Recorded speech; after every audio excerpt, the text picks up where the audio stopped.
Bab 405. Ayo pergi dan lihat, mungkinkah ini pertama kalinya dia menjadi seorang pria. Kemudian sesuatu yang tidak terduga terjadi.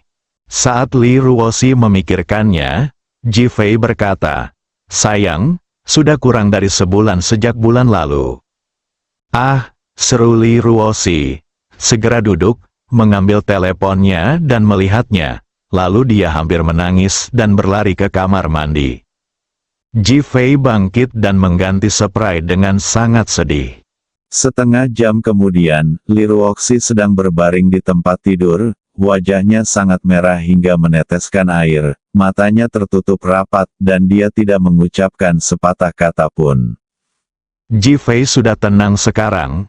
"Sayang, saat kamu membaik kali ini, aku akan memberimu perawatan, kamu sedikit tidak teratur."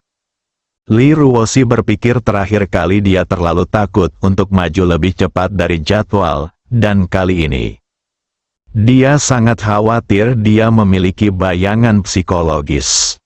Tersipu dan mengangguk, "Aku mendengarkanmu." Tepat setelah dia selesai berbicara, dia tiba-tiba membuka matanya. "Ji Fei, kamu tahu keterampilan medis, kenapa kamu tidak memberitahuku sebelumnya?" Adegan Qi Yuan berlutut dan memohon Ji Fei untuk menyelamatkan Phoenix muncul di benaknya. "Saya melupakannya karena berbagai hal dalam beberapa hari terakhir." Mata Ji Fei berkilat pahit. "Sayang, kamu akan tahu di masa depan, tapi di masa depan aku bisa menyembuhkan orang." "Apakah keterampilan medismu hebat?" Setelah Li Ruoxi bertanya, dia merasa sedikit bodoh. Jika tidak sekuat itu, bagaimana mungkin bisa menghidupkan kembali Phoenix yang sakit parah dan menunggu kematian? "Pokoknya, aku bisa mengobati uremia ayah seperti yang terakhir kali. Lalu kenapa kamu tidak mentraktirku?" Li Ruoxi berkata genit. "Jika aku memperlakukanmu saat itu, apakah kamu akan mempercayaiku? Selain itu, jika aku sekuat dan sekuat aku sekarang, apakah kamu masih akan menerimaku?" Li Ruoxi merasa dia langsung dikelilingi oleh cinta. Dia mengangkat tangannya dan memeluk Ji Fei dengan erat. "Aku tidak menyalahkanmu." Ji Fei juga memeluk Li Ruoxi dengan erat, dan wajah mereka penuh kebahagiaan. Beberapa menit kemudian, Li Ruoxi menatap Ji Fei. "Lalu mengapa Qi Yuan memanggilmu Raja Naga? Apa yang kamu lakukan di masa lalu?" Li Ruoxi menatap mata Ji Fei kali ini. Dia ingin tahu yang sebenarnya. Ji Fei memeluk Li Ruoxi dengan erat. "Aku pergi ketika aku berumur 8 tahun dan kembali tahun ini ketika aku berumur 23 tahun. Coba pikirkan, jika aku tidak bekerja keras untuk hidup, bagaimana aku bisa hidup bersamamu hari ini?" Petik 2. Dia tidak memiliki penjelasan spesifik, hanya satu kalimat, tetapi kalimat itu mengungkapkan kepahitan dan ketidakberdayaan yang tak terhitung jumlahnya. Li Ruoxi memeluk Ji Fei lebih erat lagi dan bersandar erat ke pelukannya. Dia tahu bahwa tidak perlu bertanya. Tidak peduli apa status Ji Fei di masa lalu, dia sekarang adalah suaminya, kekasihnya, dan pendukungnya. Ji Fei tidak menyangka Li Ruoxi akan berpikir demikian, dan mereka berdua berpelukan dan akhirnya tertidur perlahan. Di kamar Aso, dia baru saja bangun dari 2 sekretaris wanitanya, dan semua amarah di hatinya telah dilampiaskan. Saya berjalan ke ruang tamu dan menuangkan segelas anggur merah. Saat saya hendak meminumnya, telepon saya tiba-tiba berdering. Nomor teleponnya tidak diketahui, tetapi langsung tersambung. Suara Zhou Fenghua datang dari dalam Aso. Biarkan saja Ji Fei membangun rumah sesuka hatinya akhir-akhir ini. Dia menggunakan semen perekat kerja cepat jenis baru, dan rumahnya sendiri akan bermasalah. Aso tercengang, memikirkan Zhou Fenghua dipukuli dengan kejam oleh Ji Fei hari ini, dan gambaran asli tinggi dan dingin di hatinya mulai runtuh. "Saya sedikit terganggu sejenak. Aso, apa kamu tidak mendengar apa yang aku katakan?" Suara dingin Zhou Fenghua terdengar. Aso bergidik dan pulih dari linglungnya. Dengar, aku mendengarnya. Kalau begitu lakukan, aku sedang dipermalukan sekarang untuk mencari tahu apa yang ingin ku ketahui. Aku akan mendapatkan kembali semua penghinaan yang diberikan Ji Fei kepadaku. Patah, setelah Zhou Fenghua selesai berbicara, dia langsung menutup telepon. Dia sama-sama marah di dalam hatinya. Jika bukan karena lukanya belum sembuh, bagaimana dia bisa dipermalukan? Menyentuh wajah yang telah dikompres es batu, rasa sakitnya masih membara, dan ada kebencian serta amarah di hatiku. Telepon ragu-ragu beberapa kali dan akhirnya tidak membuat panggilan. Aso mendengarkan bunyi bip di telepon dan memikirkan para caebol besar yang telah menghilang di masa lalu. Akhirnya, dia bergidik dan seluruh tubuhnya dipenuhi keringat dingin. Kekuatan Zhou Fenghua bukanlah apa yang dia tunjukkan sekarang. Dia masih menyerah. Dalam beberapa hari berikutnya, kota Ninghai relatif tenang. Meskipun Li Ruoxi tidak bekerja di grup Li baru, semua persiapan penawaran untuk Gunung Phoenix diarahkan olehnya dari jarak jauh. Kecuali sekretarisnya Jing Jing, di mata orang lain, dia dan Ji Fei sudah bercerai. Ji Fei nongkrong di depan Zhou Fenghua setiap hari, dan sesekali mengantarnya melihat rumah-rumah yang baru dibangun di zona pengembangan. Hal ini membuat Zhou Fenghua marah dan kesal saat melihat rumah-rumah di zona pengembangan. Dia mengira rumah-rumah itu akan runtuh setiap hari, tetapi ternyata tidak pernah terjadi. Pada hari ke-7, semua rumah di zona pengembangan baru grup Li telah selesai dibangun. Penawaran untuk Gunung Phoenix juga telah dimulai. Untuk menstabilkan hati masyarakat di kota Ninghai, Zhao Yuntian secara khusus mengatur acara penawaran bertepatan dengan pemotongan pita komunitas baru grup Li. Tujuannya jelas, yaitu untuk meningkatkan kepercayaan masyarakat kota Ninghai dalam menstabilkan harga rumah. Pada pukul 9 pagi, Ji Fei berkendara ke komunitas Yue Banwan yang baru dibangun. Bendera warna-warni berkibar di seluruh komunitas, dan lebih dari selusin balon udara melayang di langit. Saat ini, lebih dari puluhan ribu orang Ninghai datang untuk berpartisipasi dalam pemotongan pita dan pembelian rumah. Setelah harga rumah melonjak 5.000, harga jual asli Ji Fei hampir hilang di kota Ninghai. Siapa yang bisa membelinya sekarang adalah peluang bagi siapapun. Pada saat yang sama, Kugang bertanggung jawab atas pekerjaan penawaran Gunung Phoenix di sini, dan dia juga diorganisir dengan tertib. Namun, dibandingkan dengan penawaran sebelumnya, penawaran kali ini relatif sepi, dengan hanya 2 perusahaan yang mengajukan penawaran. Grup Li baru dan Grup Li, di satu sisi, perusahaan lain tidak ingin terjerumus ke dalam masalah, namun di sisi lain, mereka sangat takut dengan Phoenix Mountain. Saat Ji Fei tiba, Chen Ziji langsung memperkenalkan Ji Fei. Berdasarkan pembelajaran dari panti asuhan terakhir kali ini Chen Ziji secara khusus mengarahkan orang untuk menggunakan dan mengujinya. Ji Fei melihat sekeliling dan memandang Chen Ziji, apa pendapatmu tentang kualitas bangunan ini? Kak Ji, di ketinggian ini, saya jamin 100% kualitas bangunannya akan lebih tinggi dari semen biasa. Apakah kamu yakin kamu baik-baik saja? Chen Ziji mengangguk, oke. Dan kali ini saya juga telah memodifikasi semennya. Ini juga dapat digunakan dalam proyek lain di masa depan. Bahaya tersembunyi dari daya dukung telah teratasi sepenuhnya. Ji Fei mengangkat alisnya, jelas sedikit terkejut dengan pencapaian Chen Ziji.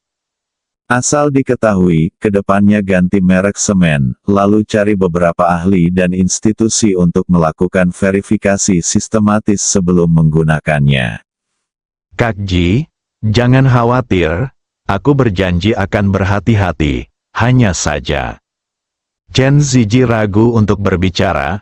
Ada apa? Ji Fei bertanya dengan bingung saat melihat ekspresi Chen Ziji. Orang-orang dari grup Li datang untuk menjual rumah di seberang kami, dan juga menyerang rumah kami, kata Chen Ziji sambil menunjukkan kemarahannya. Mata Ji Fei menyipit, siapa di sini? Li Fufeng. Ayo kita lihat, bab 406 aku sudah menunggu. Di seberang komunitas Yue Banwan, serangkaian lebih dari selusin payung matahari dipasang, dengan meja dan kursi di sebelahnya. Sederet wanita cantik mengenakan kemeja putih, rok satu langkah hitam, stoking dan sepatu hak tinggi berdiri di kedua sisi payung matahari. Ada spanduk yang digantung di atas, Li Group menjual rumah bekas dengan harga murah.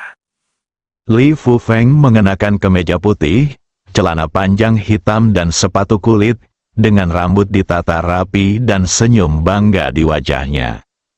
Matanya terus mengamati wajah orang-orang yang keluar masuk Teluk Yueban, penuh ketenangan santai. Di matanya, orang-orang ini adalah orang-orang miskin, dan kini mereka harus mengantri untuk mendapatkan rumah. Memikirkan rumah bekas di tangan Li Group, saya merasa sangat bangga. Tuan Li, apakah kita hanya menunggu di sini? Seorang wanita dengan wajah menawan mendekati Li Fufeng dan bertanya dengan suara mendayu-dayu. Mata Li Fufeng menunjukkan keserakahan, Qin Yu, jangan khawatir, orang-orang ini akan segera datang dan merampok rumah kita. Tentu saja saya percaya pada kemampuan Tuan Li. Dia sengaja mencondongkan tubuh ke arah Li Fufeng, dan suara rintihannya membuat orang merasa mati rasa. Li Fufeng merasakan jantungnya bergetar, namun, dia menahan diri. Sekelompok pria yang telah lama menonton mau tidak mau datang. Mata mereka tertuju pada seragam standar para wanita itu. Matanya lebih tertuju pada benang sutra hitam berkilau di bawah sinar matahari. Darahnya mendidih, penuh kegembiraan. Qin Yu sangat gembira saat melihat ini. Pengaturan Tuan Muda Li adalah yang paling populer di kalangan pria. Keindahan di hati Li Fufeng. Namun ia sengaja mengerutkan bibirnya. Apa maksudnya ini? Aku juga bisa memprediksi apa yang sedang kamu pikirkan saat ini. Setelah berbicara, matanya menyapu tubuh Qin Yu. Tuan Li, kamu sangat jahat. Kamu mengatakannya secara langsung. Wajah menawan Qin Yu penuh dengan rasa malu. Dan dia sepertinya telah berubah menjadi genangan air. Tetapi, Tuan Li, Anda benar-benar luar biasa. Orang-orang hanya memikirkannya. Bagaimana kabar Anda sekarang? Mengedipkan matanya, suaranya mencicit. Li Fufeng hampir menyerah saat itu juga. Aku akan memakanmu malam ini. Aku sedang memikirkannya sekarang. Rubah. Ayo berbisnis dulu. Li Fufeng menyeka tubuh Qin Yu dengan tangannya. Oke, Li Shao harus menepati janjinya. Qin Yu mengedipkan mata pada Li Fufeng dan pergi seperti wanita yang kesal. Namun hatinya berbahagia karena berhasil merayu Li Fufeng. Sebagai pangeran dari grup Li, dia tidak diragukan lagi adalah potensi saham terbesar. Ada banyak wanita yang ingin terjun ke pelukan Li Fufeng. Dan Qin Yu ingin memanfaatkan kesempatan ini. Li Fufeng melihat punggung Qin Yu yang bergoyang, matanya menyapu kaki elastisnya, dan jantungnya berdetak kencang. Dia telah pulih sejak menjalani transplantasi ginjal dan baru saja diberitahu bahwa dia telah kembali normal. Qin Yu mengantarkannya ke rumah Anda. Hidangan enak apa ini? Qin Yu adalah manajer penjualan. Ketika dia datang ke penjual, dia hanya meliriknya dan semua orang segera mengerti. Dia berjalan ke arah pria itu dengan senyuman di wajahnya, sama antusiasnya dengan seorang pelacur yang keluar untuk menyambut pelanggan di sebuah rumah bordil kuno. Tuan, apakah Anda ingin membeli rumah? Kami memiliki rumah di berbagai distrik di sini. Kami dapat memenuhi kebutuhan akomodasi Anda, kebutuhan sekolah, dan kebutuhan perawatan lansia. Kami memiliki rumah di semua distrik di kota Ninghai. Suara rengekan datang dan pergi. Mendengar hal ini, semua pria mau tidak mau merasakan jantungnya berdebar-debar. Banyak dari mereka bahkan menatap wanita itu lebih lama daripada melihat denahnya. Namun, para wanita ini sepertinya sama sekali tidak sadar dan tidak peduli sama sekali. Adegan menjadi sangat meriah. Seorang pria gemuk memandang wanita penjual di seberang jalan dan berkata, "Mana yang lebih baik, rumah Anda atau rumah di Yue Banwan yang akan dibuka untuk dijual?" Penjual wanita itu kehilangan kata-kata dan tidak tahu harus menjawab apa. Li Fufeng kebetulan mendengarnya, menghampiri dan berkata sambil tersenyum, "Saudaraku, pertanyaanmu sangat bagus. Saya bisa menjawabnya untukmu." Faktanya, pria itu hanya ingin melihat wanita itu. Ketika dia mendengar Li Fufeng berbicara, dia merasa sangat tidak puas dan berkata dengan tenang, "Katakan saja padaku." Namun matanya tertuju pada wanita itu dan tidak pergi. Li Fufeng memahami psikologi laki-laki, jadi dia menarik kursi dan duduk. Penjual wanita itu hanya bisa bersandar ke arah laki-laki karena ruangannya yang kecil. Karena laki-laki gemuk, ia mempunyai banyak ruang untuk berdiri, sehingga kakinya menyentuh kaki perempuan, merasakan gesekan stocking halus pada kaki ramping perempuan, nafas laki-laki menjadi cepat. Untuk mencapai hasil yang lebih baik, penjual wanita tersebut secara tidak sengaja menggerakkan kakinya 2 kali dan menggosoknya dengan ringan. Li Fufeng melihat bahwa waktunya telah tiba dan berkata sambil tersenyum, "Sekarang semua rumah bekas di kota Ninghai berada di tangan grup Li kami. Ini bukan rahasia lagi."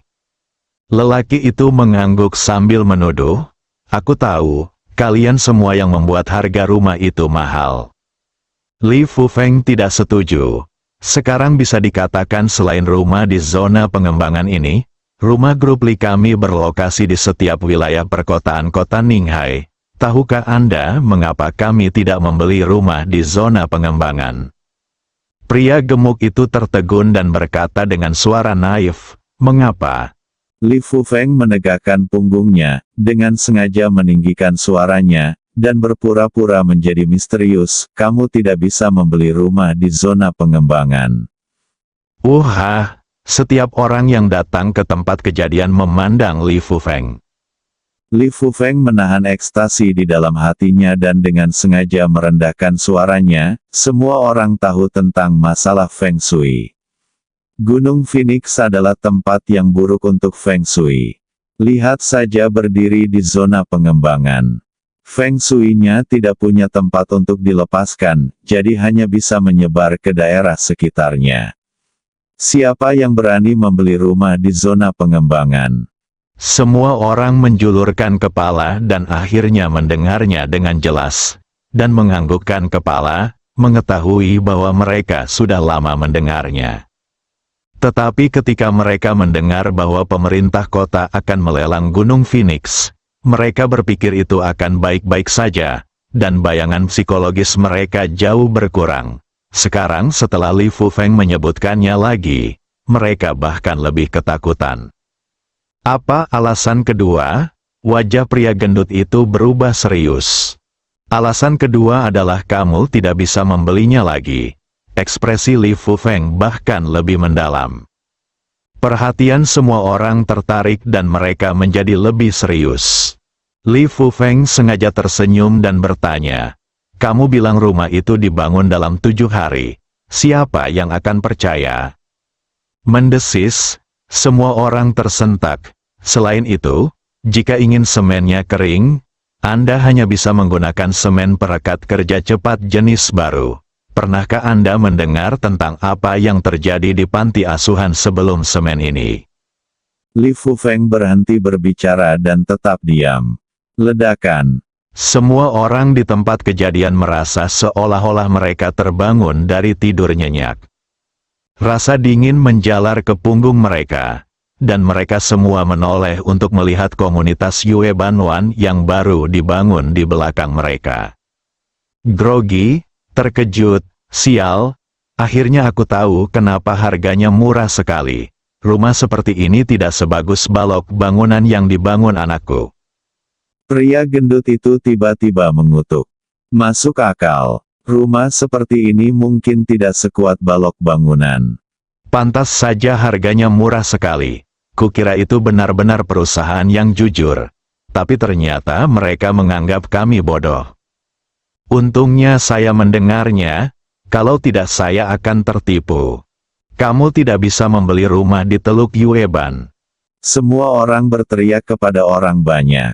Adegan itu langsung menjadi sedikit bergejolak.